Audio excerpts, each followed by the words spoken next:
क्या हुआ है? इतने परेशान क्यों हो? तुम्हें कोई फर्क पड़ता है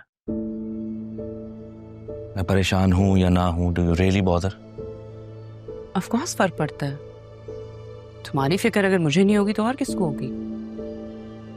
हाँ, वो अलग बात है कि इस घर में सबके रवैये देख के अजीब हो जाती हूँ। ऐसे लगता है जैसे गैरों के घर में हूँ, अपने तो हूँ नहीं। इस घर में जो लोग रह रहे हैं वो अपने हैं या पराए हैं, इस बात का एहसास इंसान की नीयत के मुताबिक होता है, और अपनी नीयत तुम जानती हो। तो अब तुम्हें मेरी नीयत पे भी शक होने लगा है। इस बात का एहसास तो तुम्हें फौरन होगी। एक बात तो बताओ कि राह तुम्हारी और पापा की लगती क्या है? ये तो ऐसी रिलेशनशिप है ना तो उसकी जरा सी तकलीफ पे तुम दोनों बाप बेटा तड़प जाते हो।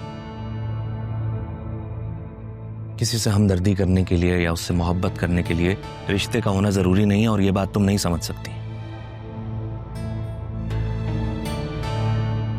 क्योंकि आज से पहले उसकी वजह से मेरी बेटी इस घर में कभी इग्नोर नहीं हुई। और क्यों? मैं क्यों नहीं समझूंगी? मैं क्या दूध पीती बच्ची हूँ? क्योंकि किसी बात को समझने के लिए शऊर का होना जरूरी है।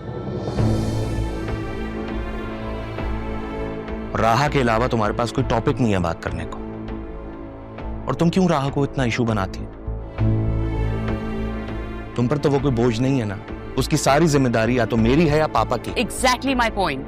मैं यही तो पूछना चाहती हूँ कि तुम दोनों बाप बेटे का उस लड़की से आखिर क्या रिश्ता है? क्यों है पापा की सारी सपोर्ट उसके साथ? और तुम्हें तो ना उन्होंने अपने बिजनेस में कोई अथॉरिटी दी है और ना ही तुम्हारा कोई होल्ड इस घर में है। नहीं चाहिए मुझे अथॉरिटी बिजनेस में।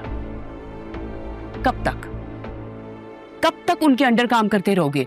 जब तक जिंदा हूं तब तक।